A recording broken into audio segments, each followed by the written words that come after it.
The time will tell. Now, moving away from politics, UN member states are meeting in Nairobi to agree plans for the first global treaty to tackle plastics pollution. It is seen as the most important environmental pact since the 2015 Paris Agreement. Saada Hassan is following the Environment Summit for us and now joins me live with the latest. Saada, what should we expect on day 2? Very good morning to you, Mazuri. And indeed, day 2 is packed with a lot of activities, starting from 10 a.m., whereby we'll be having the plenary session going on at UN Gigiri. And then after the 10 a.m. plenary session, this is the opening plenary session, whereby all member states will converge at a common room to review the second day. And after that, we'll be having other side events, one on the road to green recovery, and also later on in the day there will be discussions on how to enhance ocean governance. So these are quite key events and key discussions that will be focusing on climate change, will be focusing on environmental pollution, how countries can be able to do away with plastic pollution, to do away with poisonous gases in the environment, and most importantly, at the end of the day, it is for countries to come up with resolutions that are quite meaningful, that are quite practical.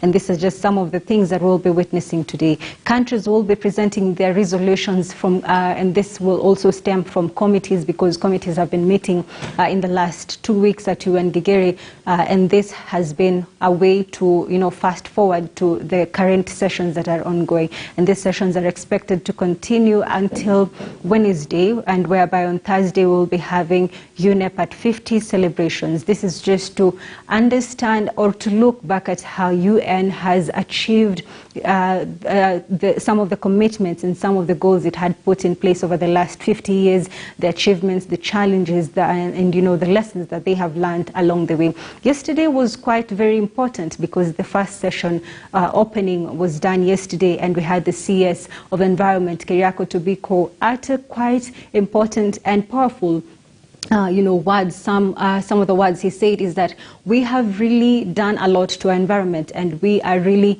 putting in danger the lives of the future generations. Also, in addition, the PS of Environment was there, and he said that some of the challenges to end plastic pollution is that we have our neighbors who have not implemented some of the resolutions that we have done as a country, like ending use of plastic bags. And this is some of the challenges that are facing us as a country in order to end use of plastics. But this is just some of the issues that we will be looking at the day and also throughout the week, because this is a week event and quite a lot of dignitaries are there.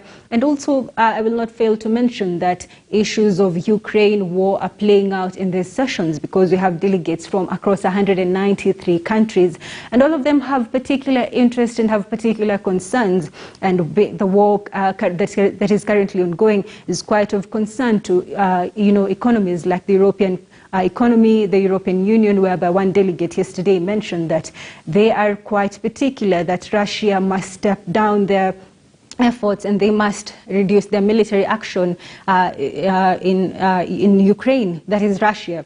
So these are some of the issues that are playing out, and we will be expecting more throughout this day.